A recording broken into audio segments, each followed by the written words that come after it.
Pedro Caixinha, Sérgio Conceição, Roberto Mantini ou Arthur Jorge. São os nomes que estão sendo citados aí, né? Alguns eu nem considero que realmente tem alguma chance, mas como o pessoal ainda fala bastante de alguns nomes, como por exemplo Arthur Jorge, eu decidi trazer aqui uma análise sobre cada um deles, né? Para a gente poder destrinchar qual realmente seria o melhor ou o mais provável que vai chegar para esse Botafogo de 2025, com o Textor querendo, né, alcançar o Botafogo Way. Então não deve ser um cara de um estilo muito retrancado. Eu vou aqui analisar técnico por técnico, nome por nome, para a gente poder fazer aqui um apanhado legal. Vamos iniciar pelo Roberto Mantini. Cara, o Mantini, ele é italiano, logicamente conhecemos muito bem o cara do story no Instagram, mas ele treinou a Fiorentina, Lazio, Internazionale de Milão, Manchester City, Galatasaray da Turquia, Zenit da Rússia, seleção italiana e a seleção da Arábia Saudita. Né? O estilo de jogo do Mantini é de busca pela bola, por um futebol ofensivo. Logicamente ele é um cara que, mesmo que você venha dizer que mas ele é italiano, mas ele tem um futebol ofensivo. Foi assim a Inter de Milão dele, que treinou o Adriano, na verdade. A gente pode lembrar que o Adriano foi treinado por ele na Inter. Ele teve ali no Manchester City, né, muitos bons jogadores, um time ofensivo que ganhou a Premier League. Ele tem um futebol sim ofensivo, com uma ênfase na posse da bola. É um time que se movimenta bastante, né, e é muito organizado taticamente. É italiano, né, os chás são bem fortes defensivamente, porque a defesa ela é forte quando ela é bem organizada, bem posicionada, e aí você fecha os espaços de toque de bola, os espaços de infiltração do adversário. Então, para ser um time bem defensivo, forte defensivamente, tem que ser um time organizado. E os italianos são muito organizados nas suas equipes, nas suas táticas defensivas e também nas transições para o ataque. Ele não é diferente. O Mantini, os times do Mantini buscam sempre ocupação de espaço e a criação de superioridade numérica contra o seu adversário nos setores de campo que eles estão ocupando, que a bola está passando ali, sempre tem que ter mais gente do nosso time, do time do Mancini, do que do adversário. Os times do Mancini também são conhecidos por tentar desestabilizar o adversário por meio dos lados do campo. Ele explora muito os pontas e os laterais. Isso num time como o Botafogo, que tem ótimos jogadores pelas pontas e laterais de muita qualidade, né? A gente conhece ofensivamente, o Matheus Ponte é muito ofensivo. O Cuiabano, que ainda está aqui e deve ficar, né, não deve ir para o Nottingham Forest, mas ele também é muito ofensivo. Nós temos aí agora o Montoro, temos o Savarino, temos o Arthur, né, vários jogadores de força pelos lados do campo. Seria interessante o estilo de jogo que o Mancini adota. Né? Vale lembrar que, mesmo que falem que ele é um cara de retranca, pela campanha que teve com a Itália, vale lembrar que ele tinha um volante em campo, que não era um volante de pegação marcador, que é o Jorginho, volante que cria, que toca bem a bola, que acha o espaço no campo. Também tinha o Verratti, que mesmo sendo um cara de marcação forte, também sabia o ataque. Ele tinha um esquema com 3 atacantes, como no caso o Immobile, o Chiesa e o Insigne. E ele jogava com o lateral direito, que no início da carreira na Roma, o Florenzi, era um ponta direita. Ele virou lateral direito com o tempo. Então você tinha um lateral direito muito ofensivo, né, no time do Mancini. Era um time que sabia atacar, bem postado na defesa, bem postado, bem organizado na defesa, mas era um time de muita ofensividade, né, transição rápida e ataque muito forte pelas pontas para destabilizar os adversários. É um cara que tem muitos títulos, né, não é nenhuma novidade pra gente. Ele ganhou, né, 3 campeonatos italianos, 2005, 2006, 2006, 2007, 2007, 2008. Um tricampeonato seguido pela Inter de Milão. Um tricampeonato seguido, né?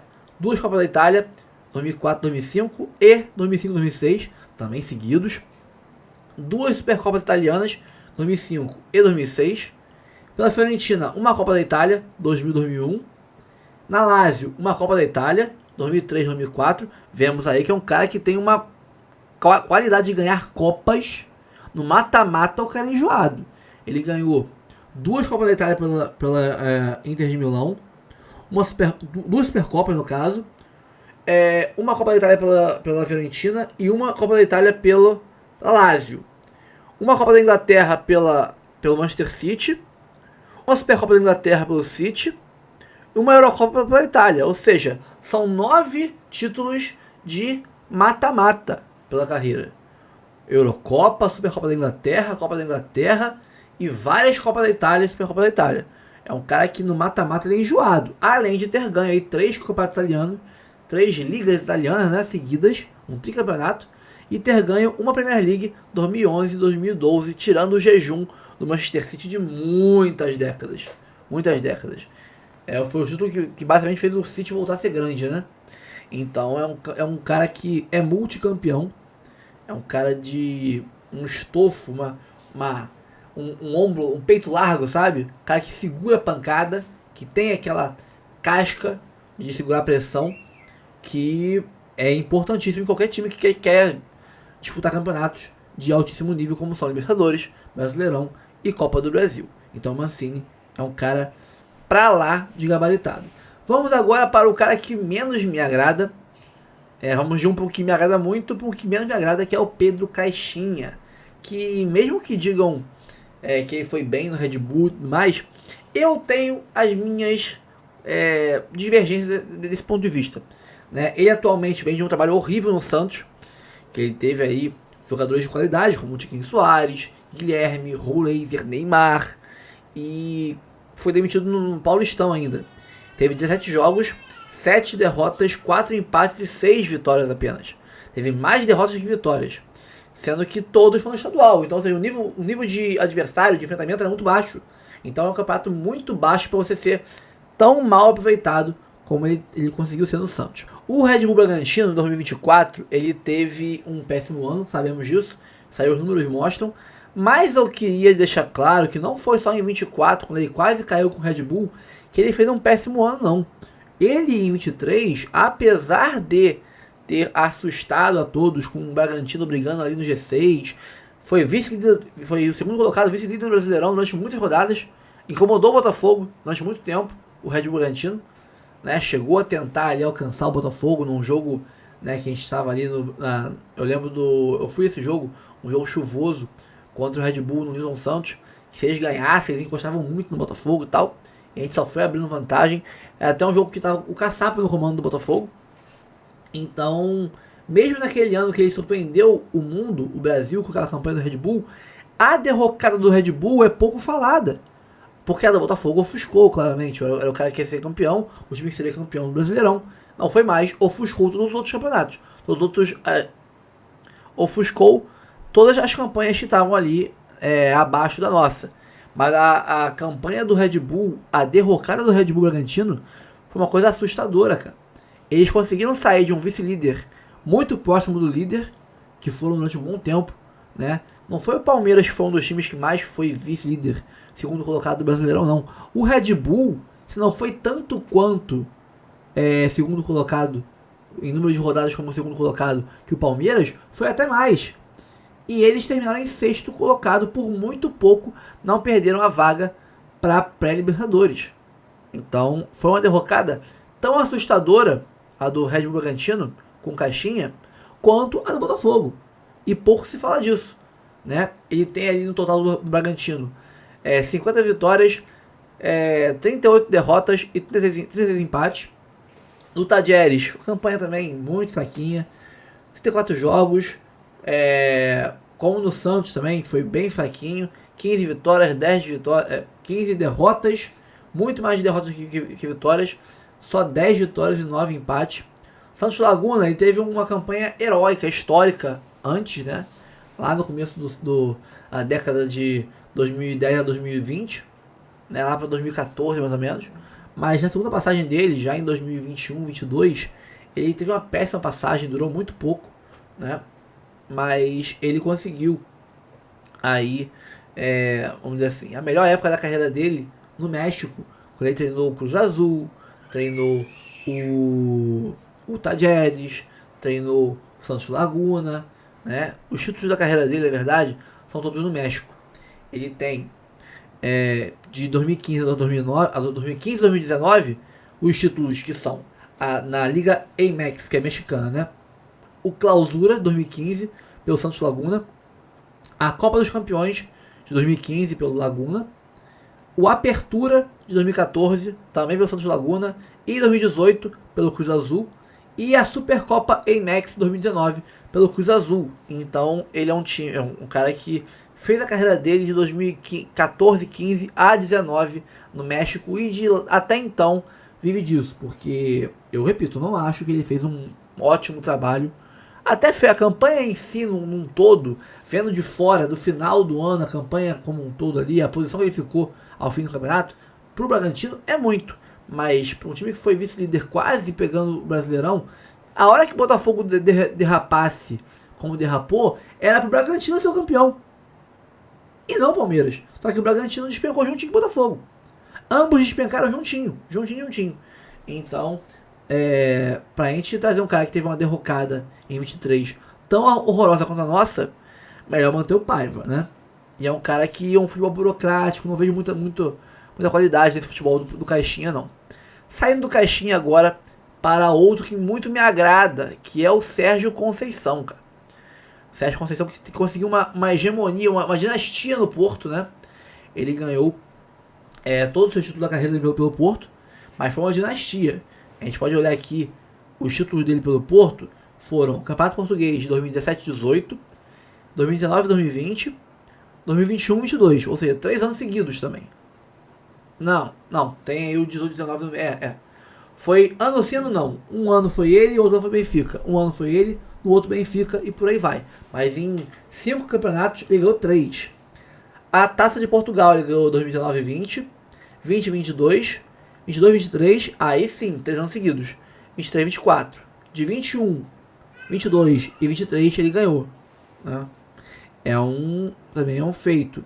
Sei que aqui 2017 até 24 ele ganhou 8 títulos. 1, 2, 3, 4, 5, 6, 7. 9 títulos. Ele ganhou 9 títulos entre 2017 e 2023, cara. É muita coisa. Ele criou uma dinastia no Porto. Né? O estilo de jogo dele é mais focado ali na intensidade da marcação, né? na pressão no ataque. A parte tática, logicamente, como todo português, a disciplina tática é muito ferrenha, a disciplina muito impecável ali. Não pode ter erro tático, um errinho tático você desmonta um quebra-cabeça inteiro. Então ele é um cara que tem uma tática muito bem firmada com os jogadores. A disciplina tática ali é muito impecável. Ele tem um esquema muito variável entre o 4-4-2 e o 4-3-3. Com um dos homens do meio campo encostando no ataque, fazendo uma trinca de atacantes ali muitas vezes. Que depende, lógico, do adversário. Isso vai variar de acordo com o rival que tiver à frente. É um time que valoriza muito os laterais, são bem espetados. E que você tem ali os pontas que costumam pegar a bola e afunilar. Para logicamente criar esse espaço no corredor para os laterais avançarem e buscarem o fundo. Além disso, desses extremos, né, eles costumam muito ficar entre as linhas de defesa do adversário. Tem a primeira linha, digamos que é um time com 2 linhas de 4. A primeira e a segunda aqui, eles ficam entre as linhas, né, saindo da marcação da primeira linha e antes de chegar à segunda, para receber entre as duas, nas costas da primeira e de frente, passo para você pensar, driblar, dar um tapa na frente, né, já um espacinho de distância entre o zagueiro, lateral direito, que seja do adversário, e com essa posição entre linhas, você consegue gerar uma indecisão na linha de defesa final do adversário, que vai ter que te marcar indo para cima, dar o bote, gerando espaço para o centroavante, para os meias que estão ali mais enfiados na área, terem como se movimentar e se deslocar da marcação dupla, né, ficando no mano a mano. Então é um time muito focado nessa transição de laterais espetados no fundo, pontas que afunilam e ficam entre as linhas buscando um mano a mano com algum dos zagueiros ou laterais do adversário, para que esse zagueiro, ao sair em busca desse ponta, gere uma liberdade a mais para o centroavante. É um estilo de jogo focado nessa estratégia de ataque aí. Gosto muito do Sérgio Conceição. Acho que para a ideia, para o contexto nacional, onde técnicos de Rio Ave, né, de times pequenos de Portugal vêm para cá e dão banho nos brasileiros, se tornam hegemônicos aqui. Um técnico que foi hegemônico em Portugal, se vier para cá, fatalmente vai dominar o cenário nacional. Então eu gostaria muito de ver o Sérgio Conceição aqui, mas acho que ele não vê o Brasil ainda com bons olhos. E o que citaram muitas vezes também, eu vi muitas citações a esse técnico no UOL, na Jovem Pan, etc. E também na Transamérica, etc. Cara, o Arthur Jorge a gente já conhece, mas o Arthur Jorge nem vou aprofundar muito. A gente sabe como é que funciona o Arthur Jorge. Transição rápida, né? Marcação em linhas altas. Você tem pontas que também afunilam para os laterais passarem no fundo. Tabelas muitas vezes entre pontas e laterais. Né? Um centroavante que baixa um pouco a linha para receber no meio, fazer o pivô e dar o passe para os pontas e para os meias avançando no vazio que ele criou, puxando a linha de marcação adversária para fora da área. A gente conhece o Arthur Jorge muito bem, sabe como é que é o estilo de jogo dele. Mas, dito isso, agora focando nas possibilidades, é muito difícil porque ele ganha mais ou menos 5 milhões, eu acho, 5, 4 milhões na Arábia. E a multa rescisória deles é calculada em cima do tempo de contrato. Ele tem ainda 2 anos de contrato com os árabes. Né? É até final de 2027, se não me engano. Então, 2 anos e pouco de contrato, multiplica isso, o número de meses por 4 ou 5 milhões, tu vai ver que vai passar de 100 milhões. A multa rescisória passa de 100 milhões do Arthur Jorge. Só que, é lógico que essa multa não é... só sai pela multa, não é assim. Não é assim que funciona. Mas, pode ser negociado e tal, mas não vai sair por menos de que uma bagatela absurda, um valor absurdo de rescisão, que é mais que muito jogador do Botafogo custou para chegar aqui.